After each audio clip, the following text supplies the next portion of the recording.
नमस्कार, मैं हूं अंजलि इस्टवाल और हाजिर हूं बस इसी दुआ के साथ कि फिट रहे इंडिया। आज के दिन हम बात करने वाले हैं ट्यूबरक्लोसिस की। आज का दिन खास तौर पर इसी बीमारी के बारे में जागरूकता फैलाने के लिए रखा गया है। हम आपको बताना चाहते हैं कि किस तरह से सालों से हमारे देश में डॉक्टर्स, हेल्थ प्रोफेशनल और सरकार भी इस बीमारी से लड़ती आ रही है। लेकिन इस लड़ाई में असली जान तभी आएगी जब हम खुद जागरूक बनेंगे। मुझे 2014 में पता चला कि मुझे कुछ अंदर से कमजोरी महसूस हो रही थी, तो मैं डॉक्टर साहब से कंसल्ट किया। डॉक्टर साहब एक्सरे के लिए बोले, फिर मैं एक्सरे करा के दिखाया डॉक्टर साहब को। वो बोला कि आपके अंदर पानी है, उसको निकालना पड़ेगा। टेस्ट किया तो उसमें टीबी था। मुझे दिक्कत हुई थी, कमजोरी महसूस हो रही थी, भूख नहीं लग रही थी अंदर से, चलने पर थक जाता था जल्दी में। मैं दवा डॉक्टर साहब के एडवाइस से खाया 6 मंथ के बाद।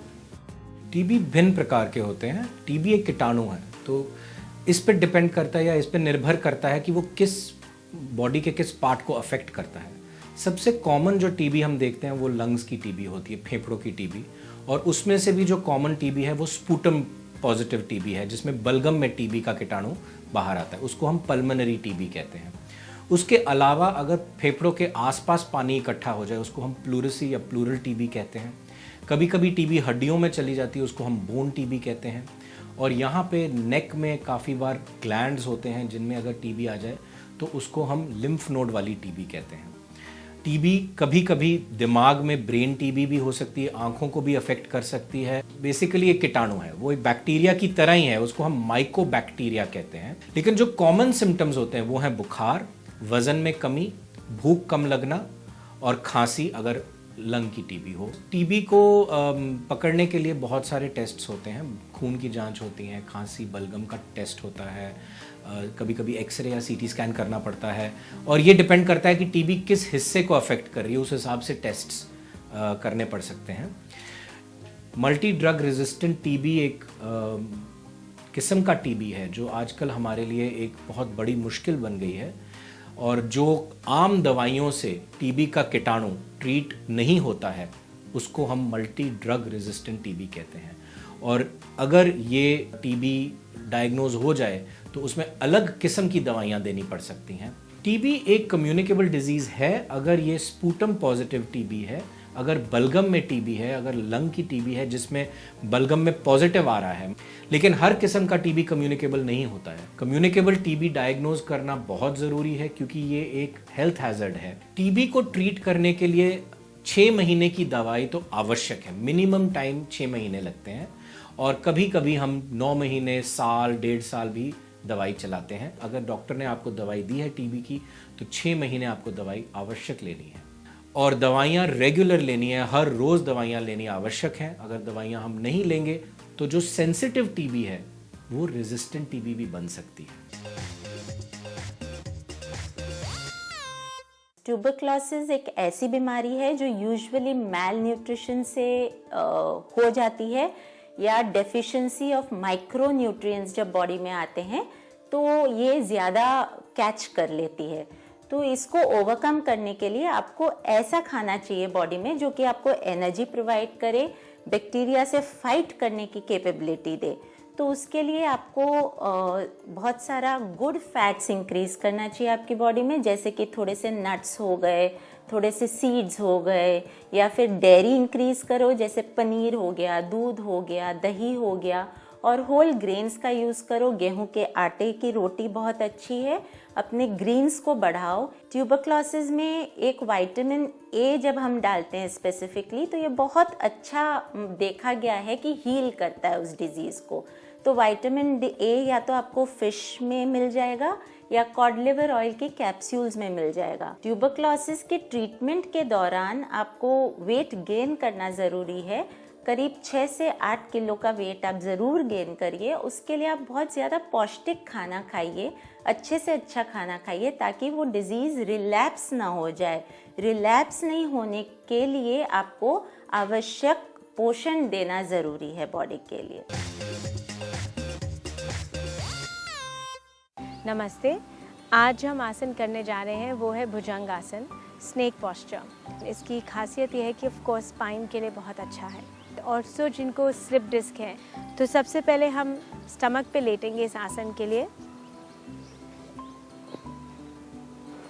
जब आप स्टमक पे लेटेंगे तो आप अपने हाथ जो है या शोल्डर्स के नीचे रखें, थोड़ा सा आगे भी लेके जा सकते हैं। ये देखिए कि आपके जो एल्बोज़ हैं वो रिब गेज की तरफ जाएं, यहाँ पे ऐसे ना हो बहुत ज़्यादा। उसको रिब गेज के यहाँ रखिए और अपना फोरहेड नीचे लाइए। कोशिश करिए कि पैर इकट्ठे हों। अगर आपकी स्पाइन वीक है तो पैर उनको आप डिस्टेंस में रख सकते हैं। फोरहेड नीचे लाके अब मैं अपने हाथ पहले पीछे लाऊंगी और इनको इंटरलेस करिए।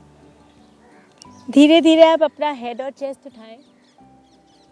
यहाँ से आप अपने हाथ छोड़ के अपने हाथ शोल्डर्स के नीचे लाइए, तो आप देखेंगे कि आपके जो एल्बोज़ हैं वो अपने आप अंदर आ गए हैं। और अपने आप को धीरे से इस पोस्चर से वापस लाइए, नीज़ के ऊपर आके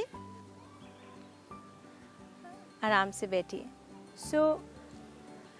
आपने बस यही ध्यान रखना है कि पुश नहीं करना है स्पाइन को। जो हल्की सी एनर्जी है या हल्की पेन वो आपके लोअर बैक से और मिडिल बैक के बीच में फील होगी, उसमें घबराने की बात नहीं है, क्योंकि वही एरियाज़ वो हमारे वर्क कर रहे हैं इस आसन से। कई बार लोग घबरा जाते हो, मेरी बैक में दर्द है, उसको धीरे धीरे अपनी स्पाइन को ऊपर लाइए। शोल्डर्स रिलैक्स रखिए, ब्रेथ लीजिए and you can continue doing it. Thank you for today.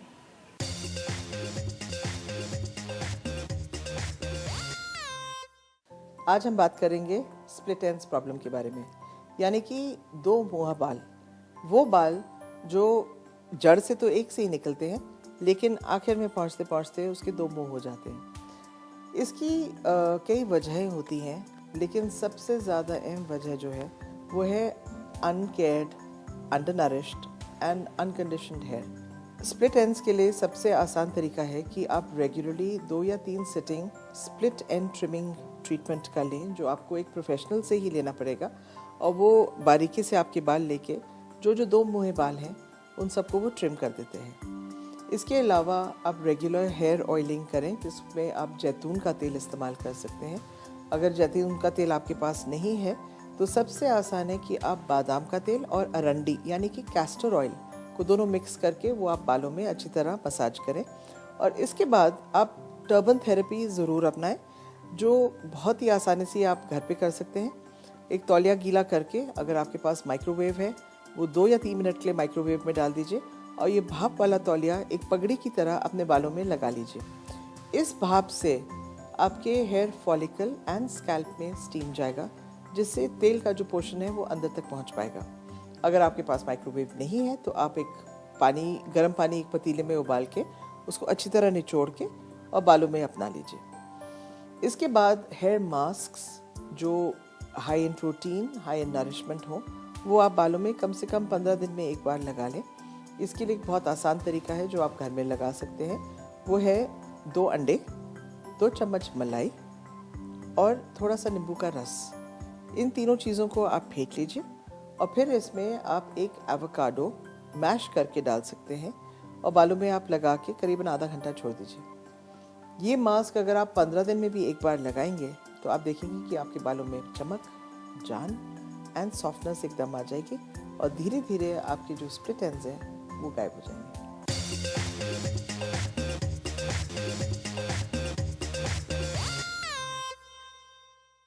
आज का हमारा वर्कआउट एक हाई इंटेंसिटी इंटरवल ट्रेनिंग है, जिसे हम टबाटा भी कहते हैं। 20 seconds intense workout followed by 10 seconds of rest. इसके हमें 8 सेट करने हैं, तो शुरुआत कीजिए मेरे साथ और इसके बेनिफिट्स पाइए। हमारी पहली एक्सरसाइज स्केटर प्लायो है। मैं आपको इसकी स्पीड दिखाऊंगी और इसी स्पीड से हम करेंगे ताकि हमारा हार्ट रेट एकदम डबल हो जाए। So let's begin. 20 seconds non stop without stopping.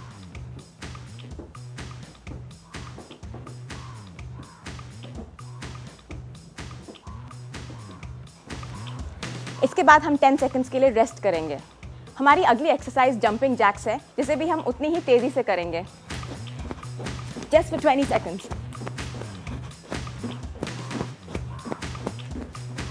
Again, 10 seconds of rest.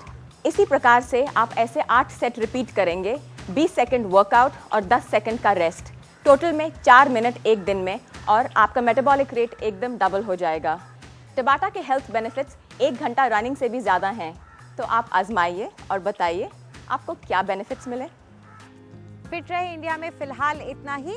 अगर आप अपनी परेशानी हमसे शेयर करना चाहते हैं, हमें कुछ बताना चाहते हैं, तो आप हमें ईमेल कर सकते हैं fit@ndtv.com पर। चाहे तो आप हमसे ट्विटर पर भी जुड़ सकते हैं। फिलहाल हमें इजाजत दीजिए। नमस्कार।